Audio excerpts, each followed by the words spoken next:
Dead Rising TakeOver. I'm Jason, with me like always, Adam and Charles. Now today we have a special guest, which he had just started working with us last season in our first 18 and older hunt, which here we have a picture of him, of what he looked like when he came out. Right, he went through the haunted house and came out with an application. Basically. It happens, you know. He had so much fun that he just wanted to come back and do the same thing we're doing to him, to other people. Such a rude person. He gets that from you. Not the loom of my fruit. No. All right, well, let's take a commercial I break. think it's time for a commercial break now. Get a little too personal there. We'll have them when we come back. Back from the commercial break, with us now is Connor. Hello. Well, Connor, you tell us about your experience at the 18 and older hunt, which we introduced you about. So, how was your experience? You know, I don't even know where I saw it. I think I was scrolling through Facebook and I came across that. And then I sent it to my two of my closer buddies who we've been going to haunted houses for the last 4 or 5 years together now. And I'm like, we have to try this. So we went to it. We didn't know what to expect. I remember waiting in line and Charles was poking around like a little fuzzy ball of something. I don't even know what it was, but Oh, we were. that's his. That was the tumbleweave. Right, it's tumbleweed. Yeah, we were so thrown off by that, I remember. But I remember that's how it started. We went through. We had a blast. We came out full of sprinkles and chocolate. We went up to John and then That's literal, not figurative. No, yeah, that's actually what happened. It's not another Freudian slip. We came out, and then me and my two other friends were like, okay, we should try to work here in during Halloween season if they let us. So that's what happened, and we've all been here really ever since. So Well, it's nice to have you. You guys have a blast so far with it? yeah, it's been awesome. We started off a couple times volunteering at Massacre, and then this is so much more fun, honestly. Hands on. Yeah, oh yeah. That's good. If you weren't doing this, what would you be doing? You know, I don't really know. I'd probably still be going to haunted houses and just checking other stuff out because I always like to see other haunted houses and what they have to offer. Because it doesn't really scare me like it used to. So anything that's different or new or interesting, I like to look at and check out. So Once you've worked at a haunted houses are never the Right, same again when you go. yeah, it's so much. You walk through the rooms looking at everything around. I've seen stuff like that. I know. Hey, look here. Watch. This guy's gonna come pop Right, it out. yeah, and exactly. Like, oh, I know that this is what's gonna happen here. Yeah, yeah. Yeah, you get them little Yeah, I've had things that you pick up, and it kind of ruins haunted houses for you, but it also gives you ideas when you go through another Right. haunted house. Hey, that's kind of a cool idea. Maybe we can incorporate it somehow. Right. That's what people like to say when they come through ours, though. Out of curiosity, what was your favorite part when you actually went through it? My favorite part.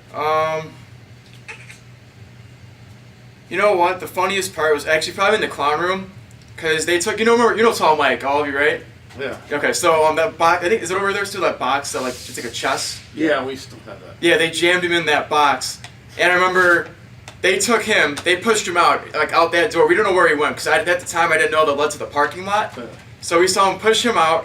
They took my mom over there because she came through with us too, because she's the same way we are with the haunted house stuff. She loves it too. Yeah, I remember she was with it. And they were messing with her. I think they put me up there and blindfolded me, and I remember they started messing with me on that board over there. So everything was going on at once, and I remember thinking like, I don't know what I got myself into, but it was hilarious, and yeah, and that's the way it ended. So that was probably the funniest and best part of it to me. That's usually the most entertaining part, is at the end. Oh yeah, yeah. Yeah, that's where they get the most messy. That's true, yeah. So they like it. Oh yeah, Tommy got a pie to the face, I remember too. And he was still the cleanest one after that. I had, you poured chocolate all over my head, yeah. I remember that. That was, my head was plastered down. My hair was not blonde anymore. It was plastered down, dripping down. Afterwards, we went to Buffalo Wild Wings too, because who was it? I think my sister's like, she dared me to do it. Like, you should guys just come eat with us. Like, let's just do this and see what people think. So we went in there, and man, it was full too. The looks we got from just walking in was Like what? it was bad. It's like, where the hell were you guys at? But we had a couple flyers with us. You guys gave us a couple flyers. We were handing them to people, and we were like, "This is where we came from. It was really fun, so you should try it." But anyways, yeah, we walked in there, chocolate dripping down our faces. We sat down at one of the tables and we ate. So I could just imagine the owner or the manager of the place just like, yeah, you guys gotta like leave or go Not to only the do they have a bathroom. message, they didn't know what to say. They left a mess behind for it, too. A little kid coming with some type of food. It's like, dude, that's my head. Crappy Is tip. that chocolate? Coming out of nowhere from the fruit bar. And nobody knew what to say. That's good. That's good, man. So, what do you do on your spare time when you're not here? I work at Discount Tire, so I've been working there a lot. I work on the race car a lot. A race car. Yeah. How is that? It's a We're blast. gonna get into the race car after this commercial break. All right, then we'll be right back with more Connor.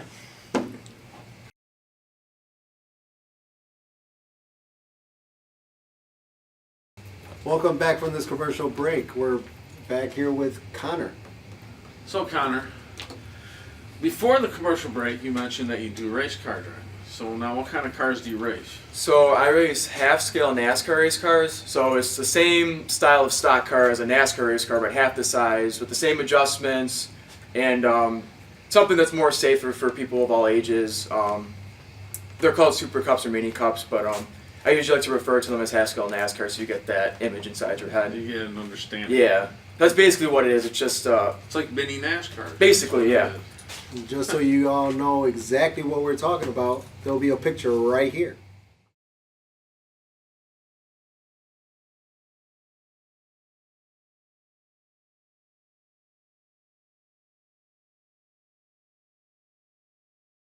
So Connor, how long you been racing these half-size We're going NASCARs? we're going into our third season doing it. We're excited for it. We're supposed to race last Friday, but it got rained out. So I have my first race June 1st at a road course in South Beloit, Illinois. So we'll see how that goes. Oh, that's cool. That's cool. So, do you have like a full pit crew like NASCAR has? You know, they got people run out there, 4 people to change tires and a gas guy. Everybody always asks that, and I wish that was true. But it's usually just me and my dad that shows up. Sometimes my brother, my sister, my mom. But it's usually me So and my your dad. families are your pit crew when they show up, but your dad's your Yeah. permanent pit crew? Oh yeah, my dad is a huge help. He's my spotter when I'm racing. So on the track, I got a radio set in my helmet. So if an accident happens on the track, It tells you where it is. he tells me where it is. He tells me what the track is saying to us if they have anything to say to us. He's kind of like my broadcaster when I can't see what's going on.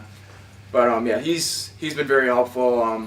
We make all of our adjustments ourselves in the garage at our house. So whatever happens, happens. Now, do these races get intense sometimes, like in real NASCAR racing? The big full-size cars, sometimes people, the drivers have little feuds with each other and they try to, ram into each other. You know what? The year before I started, that's how it seemed. That's what it seemed like. There were a couple of rivalries going on. It seemed like people were getting kind of angry with each other. That's what it seemed like. But when I joined, we had like a really good group of people. It seemed like, and it wasn't too bad. Then once you start getting more competitive, it seems like more people become your enemy and not your friend. So you want to beat this person. You want to beat this person. You want to do that much better. This person beat you last time, so you want to beat Right. this time. And That's normal Yeah, competition. it's not even like you're mad at them either, but you just want to win so badly.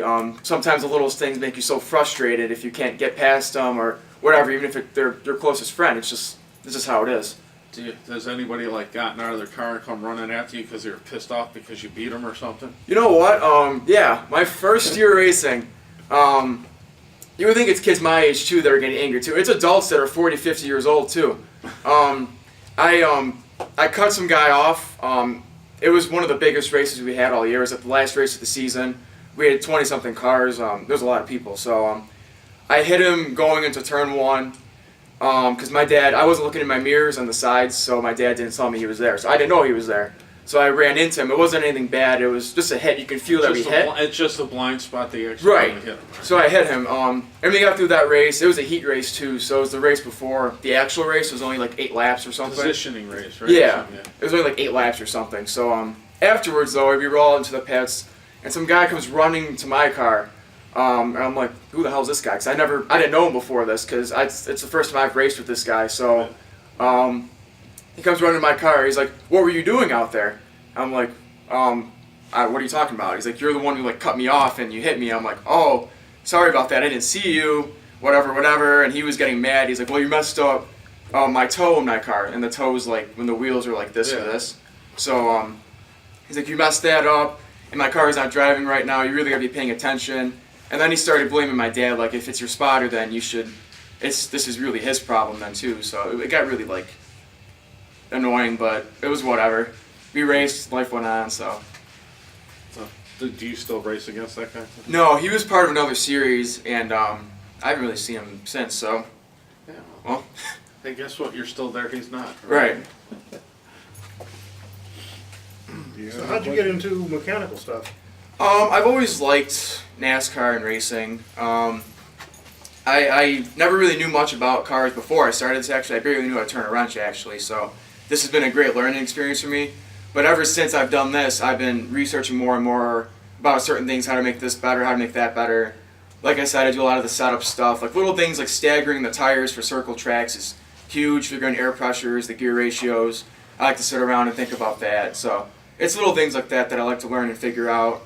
And I've just been learning ever since. So. Well, it's those little things that the drivers need to know to help them drive the course better. Right. So, I guess that's kind of important, right? Yeah. And my dad was always the big car guy, but I never really knew much about it like he did. So I'm like, this is a good way for me to, I guess, learn something new and try something different. Well, that's something you bond with your dad with. Correct.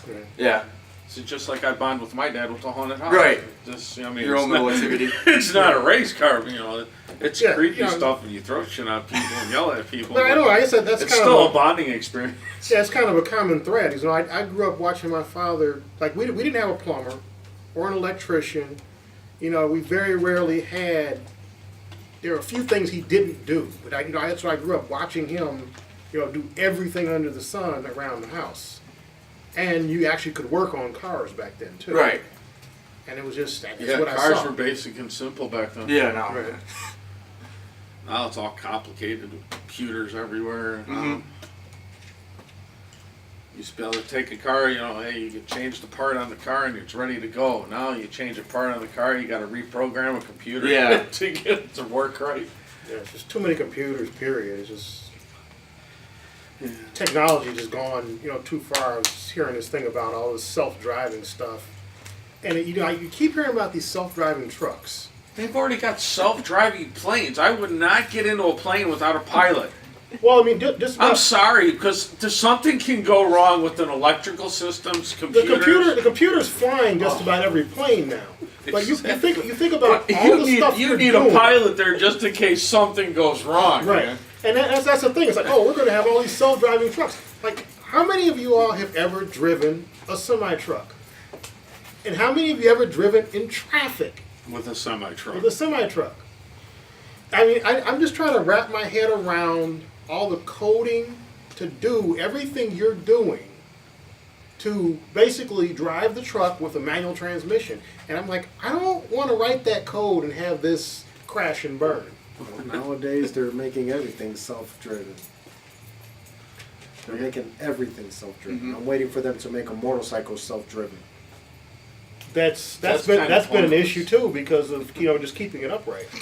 I think people, I'd be pointless to have a self-driven motorcycle because it's the thrill you get from the motorcycle is you're out there in the open, controlling it yourself. You don't want to just be sitting on something there on a single-seater motorcycle to drive you I somewhere. don't know. I mean, I would doubt if they did come out with one, but if you're gonna, you know. A motorcycle, you could maybe bring one person with you and then let it drive you both. See, I don't know. I just set it up to where it does wheelies if you want it to, and it doesn't if you don't. You like Alexa wheelie?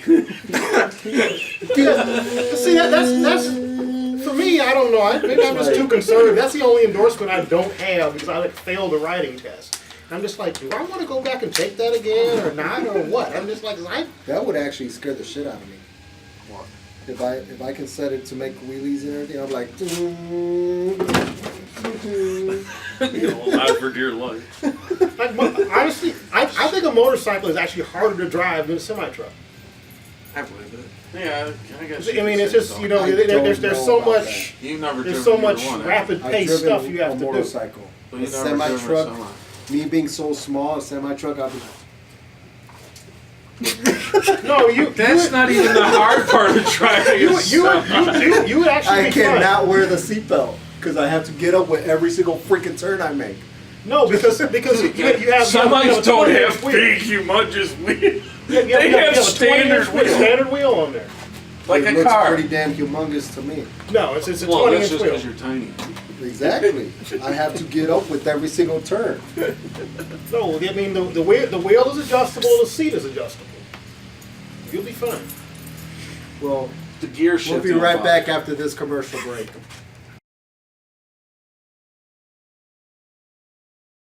And my mother told me if she ever saw me with a shower cap on my head, she was gonna beat me. Didn't matter what age I That cracked me up because when I lived in the city, Artesian, Western, where it was all black on the other side, I couldn't believe how many people I'd see walking down the streets with those damn shower caps on their head. It's like, what? And being a young kid, it's like, why do they got a shower cap on their Right. head? You never understood why. It's because they had the jerry curl in there to keep it all in They were place or whatever. They was called processing their hair. I mean, I only seen them Aunt Jemima looking women wearing the shower cap. Because know. it was always it was weird. dudes too. Yeah, there was Guys, dudes. I think it was mostly dudes. I never really remember. Did you seeing actually a ever guy. wear one? No. No. No, his mother would have killed him.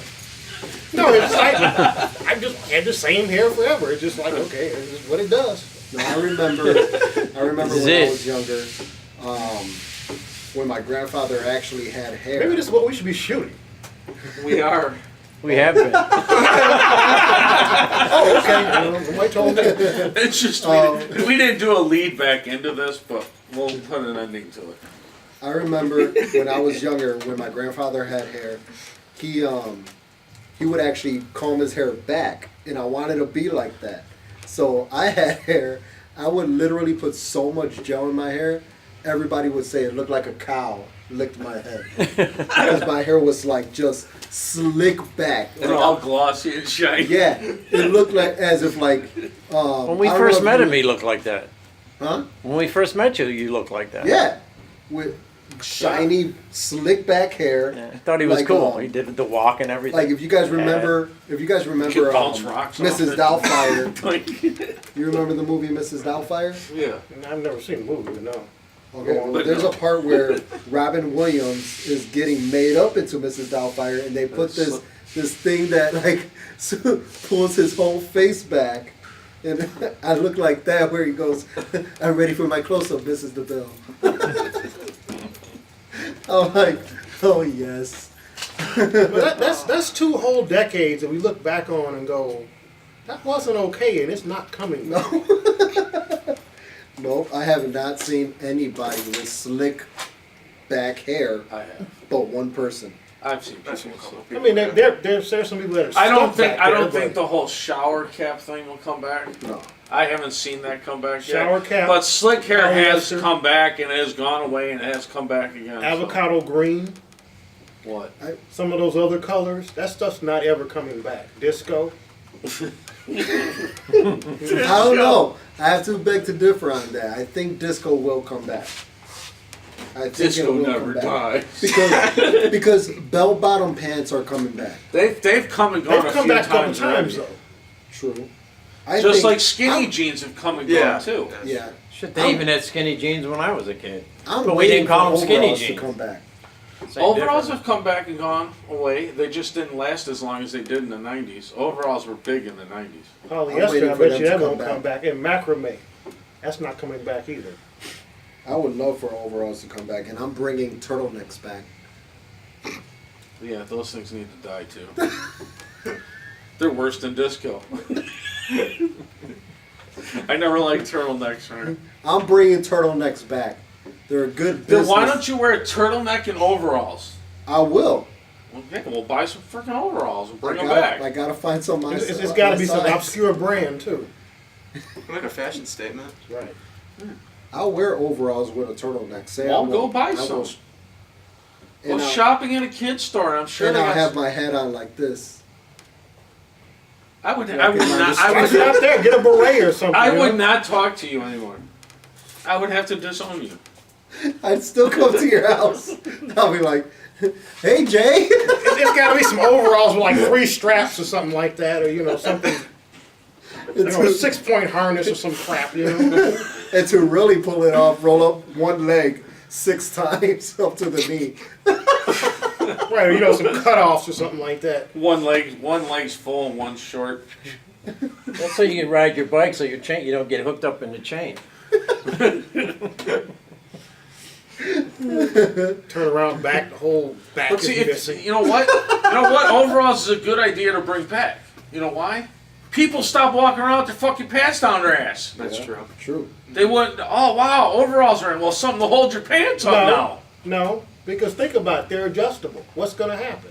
Yeah, but they might be able to. Those things will adjust, but it'll still cover their ass. I don't know if that's 100% Yeah, accurate that's- though, trust because me, of it's the not fact gonna that when you thought about it, when they came back the first time, people just found different ways to put them. So now they weren't They had 'em strapping all over hanging their down. thing. They had the straps hanging down Yeah. and just had a belt on.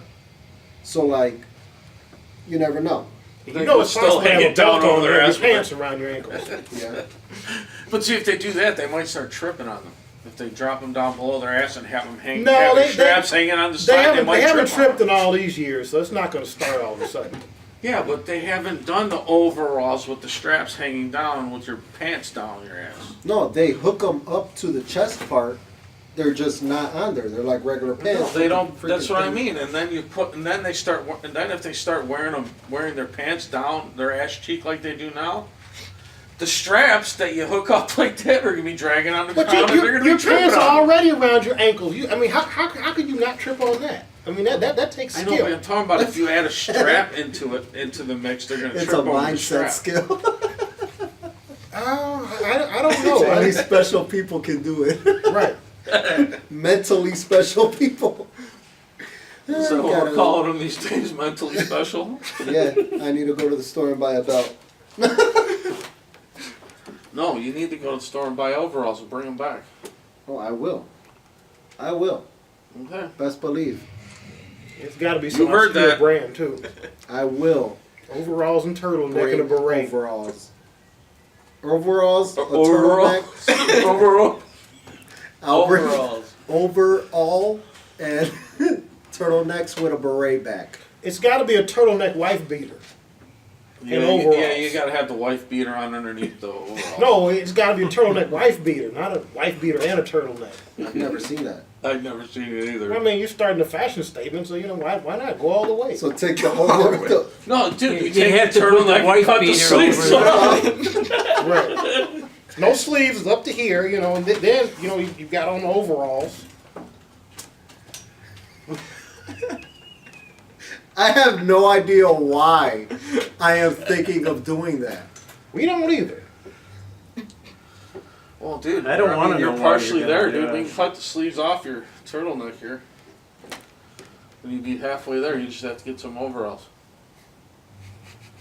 Let me think about. If you guys want me to bring this back, the way they're telling me to do it, No, Comment that's not below. bringing that back. That's starting something totally new. It might work. This if is you the want me character- to work. start there- Hey, this you is never character know. It for a might strip become a club. That's what fashion this is. statement, man. if you want me to go Magic Mike with overalls and a turtleneck, Mike. comment below and let me know. All right, I'm gonna start a poll. And demonetized. Oh man, Okay, so our next Jeez. episode, he's going to be in overalls with a beret. With his little collar there with no sleeves. you know what the sad thing is about this? You're going to actually do it? I have the turtleneck and I have a beret at home. You really have a beret? So this is a full-fledged fetish. This is not just a fashion statement. So this isn't just a spur of the moment thing that popped up. You've been planning this for ages, right? Right.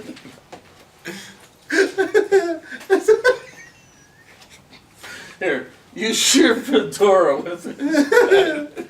I can't even argue with that, man. Oh, man. All right, well, that's all the time we have. Thanks for joining us, Connor. Thank It was a blast.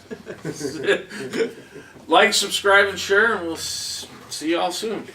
We are located on 13624 South Cicero Avenue in Crestwood, Illinois.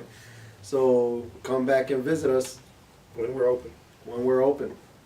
Check the website, And check the website, deadrisinghauntedhouse.com. deadrisinghauntedhouse.com. Have a nice night. Bye.